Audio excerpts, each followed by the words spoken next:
On Vishambar's greedy face appeared a triumphant smile, और विशंबर के greedy यानी लालची चेहरे पर एक ट्रियम्फेंट यानी जैसे कि ऐसा लग रहा हो कि उसने बहुत बड़ी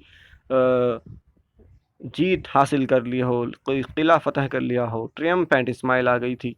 he had gambled and one, उसने बाजी खेल ली थी, जुआ खेल लिया था, एक तरह से कीमत लगा ली थी उस बच्ची के चेहरे को देखने के बाद, और वो उसमें जीत भी गया।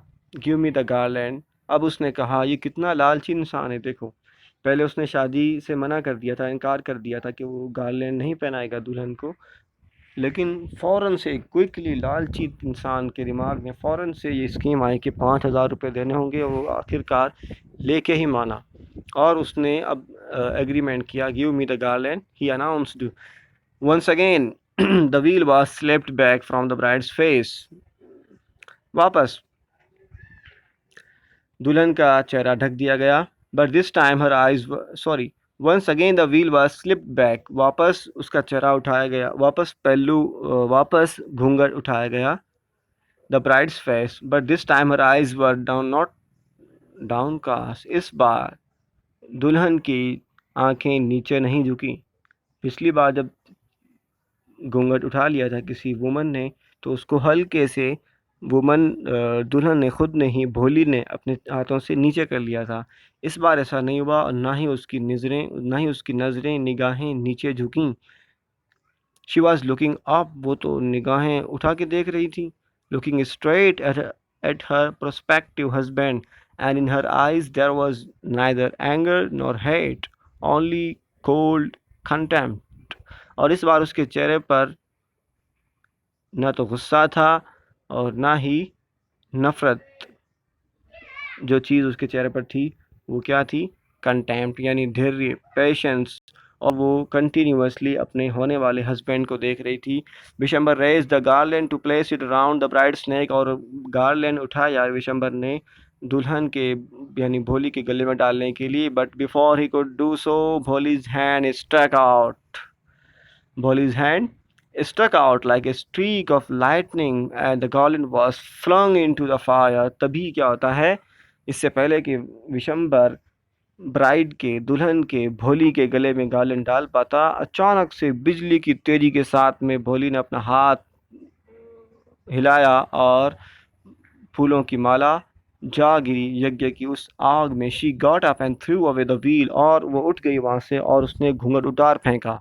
पिताजी, said Bholi in a clear loud voice, उसने जोर से कहा। पिताजी and her father, mother, sisters, brothers, relations and neighbors were startled।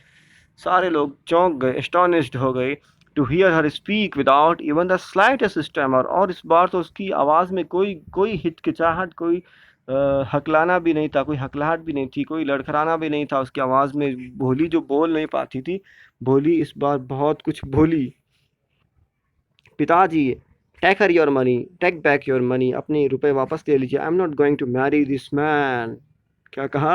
I am not going to marry this man, मैं इस आदमी से शादी नहीं करने जा रही। Ramlal was thunder struck, Ramlal पर एक जैसे बिजली गिर गई, thunder struck. The guest began to whisper, लोग आपस में बात बतियाने लगे। सो शैमलेस, कितनी शर्म की बात है, सो अगली, कितनी भद्दी सी लड़की है, एंड सो शैमलेस, और इतनी निर्लज, जिसमें कोई शर्म भी नहीं है, हया भी नहीं है। Bholi, are you crazy? Shouted Ramlal. Ramlal जोर से चिल्लाए, क्या तुम पगला गई हो? You want to disgrace your family, क्या तुम अपनी फैमिली को डिसग्रेस करना चाहती हो, बेईमान, उसकी बेइज्जती करना चाहती हो? Have you have some regard for our izzat, हमारी इज्जत का कुछ तो लाज रखो।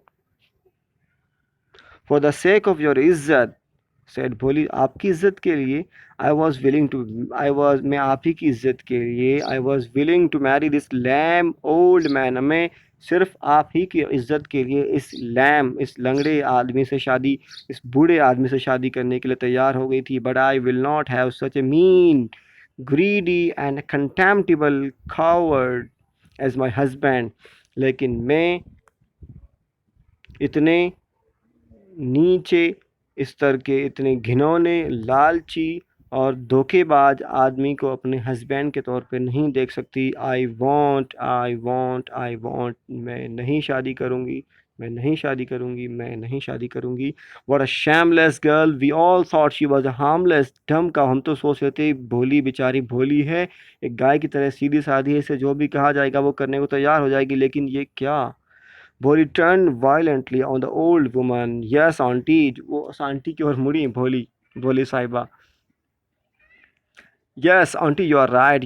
You all thought I was a dumb driven cow। मैं गाय की तरह ही थी। That's why you wanted to hand me over to this heartless creature। तभी तो आप सारे लोग इस heartless, इस बेरहम आदमी के साथ मुझे बांधने के लिए तैयार हो गए थे। But now the dumb cow, यही dumb cow, बेचारी, बेचारा, याद रखें बेचारा औरत होती है ना कि बेचारी औरत। Grammatical it is incorrect to say बेचारी औरत, बेचारी बच्ची, बेचारा। क्या हम ये कह सकते हैं बेसहारी औरत? नहीं ना। तो बेचारा औरत, बेचारा एक एडजेक्टिव है जो बना है बे और चारा से। चारा का मतलब कोई इलाज, कोई सॉल्यूशन। जिसके पास में कोई सॉल्यूशन ना हो वो बेचारा इंसान, बेचारा आदमी, बेचारा औरत। जिस तरह से बेसहारा आदमी, बेसहारा औरत, बेसहारा बच्ची। तो रिमेंबर, आगे से बेचारी औरत ना कहेंगे, बेचारा भोली। ये सुनने में बहुत ऑड लगता है, but it is correct according to grammar. और बहुत सारी चीज़ें हैं जो सही हैं लेकिन गलत नज़र आती हैं, because we have change the narrative. और बहुत सारी गलत चीज़ें जो सही लगने लग जाती हैं, जस्ट बिकॉज एजुकेशन। और एजुकेशन को ऐसा होना चाहिए कि जिससे सोसाइटी में पीस इस्टेब्लिशमेंट हो। Well, Vishambar, but now the dumb cow, the stammering fool is speaking। Do you want to hear more? देखो, यही बेचारा गाय की तरह दिखने वाली बच्ची बोल रही है। क्या आप और सुनना चाहेंगे? विशंबर नाथ, उसके हौसले बुलंद हो गए थे भोली के। विशंबर नाथ, जिन पत्थरों को हमने बख्शी थी धड़कने, जब बोलने लगे तो हम ही पे बरस पड़े। Vishambar Nath, the grocer started to go back with his party. Vishambar ने जाने की तैयारियां कर ली। The confused bandsman thought this was the end of the ceremony and struck up a closing song। उन्होंने एक वापसी का आखिरी गीत गाना शुरू कर दिया कि उनको लगा क्योंकि सारी कहानी ख़त्म हो चली है। Ramlal stood rooted to the ground। Ramlal वहीं चिपक के खड़े हो गए, ज़मीन से गड़ गए जैसे कि। his head bowed low। शर्म से नीचे झुक गया उनका सिर। with the weight of grief and shame the flames of the sacred fire slowly died down। और आखिरकार यज्ञ की वो पवित्र आग भी बुझ गई। अग्नि को बहुत बहुत ही पवित्र माना जाता है कुछ लोगों के यहाँ। एवरीवन वाज गॉन, सब कुछ खत्म हो चुका था। रामलाल, हर कोई जा चुका था। रामलाल टर्न टू भोली एंड सेड। रामलाल अब भोली की तरफ मुड़ते हैं और कहते हैं, बट व्हाट अबाउट यू? तुम्हारा क्या होगा मोहतरमा? No one will ever marry you now. अब तुमसे कोई शादी नहीं करेगा। What shall we do with you? अब हम तुम्हारा क्या करेंगे? ये देखो, ये पिता हैं, इनको चिंता क्या हो रही है कि अब हम तुम्हारा क्या करेंगे, यानी अब हमें तुम्हें और झेलना पड़ेगा। उन्हें अपनी बेटे की चिंता नहीं है। एंड सुलेखा, सुलेखा जो कि नाम है भोली का, the flames. Well, the Sulekha said in a voice that was calm and steady, "Don't you worry, पिताजी, आप परेशान ना हो। In your old age, आपकी बड़ी उम्र में, आपकी उम्र दराजी में, I will serve you and mother, मैं आपकी और अपनी माता जी की सेवा करूँगी। And I will teach in the same school where I learned so much, और मैं उसी स्कूल में जाके पढ़ाऊँगी जहाँ मैंने सब कुछ, इतना कुछ सीखा। Isn't that right? क्या ये अच्छा नहीं है मैम? अब ये अपनी मैम की और अपनी जो लेडी टीचर थी जिनकी वजह से, जिनके इंकरेजमेंट की वजह से भोली इतना कुछ बोली। The teacher had all along stood in a corner. Teacher एक तरफ खड़ी थी, वॉचिंग द ड्रामा, ये सारा जो कुछ हो रहा था क्रियाक्रम, इसको देख रही थी, निहार रही थी। यस भोली, of course, she replied. In her smiling eyes was the light of a deep satisfaction. और उनकी आंखों में सेटिस्फैक्शन था, एक कंटेंट था, सुकून था। संतुष्टि थी that an artist feels when contemplating the completion of her masterpiece, और वो खुशी थी जो किसी एक कलाकार को, किसी आर्टिस्ट को अपने सबसे बेहतरीन आर्ट वर्क को कंप्लीट करने के बाद हासिल होती है। मास्टरपीस तैयार करने के बाद में जो खुशी हासिल होती है वो खुशी उस लेडी टीचर को हासिल हो रही थी। तो देखा आपने भोली ने क्या डिसाइड किया कि वो एक लालची ग्रीडी इंसान से, बेरहम इंसान से शादी नहीं करेगी।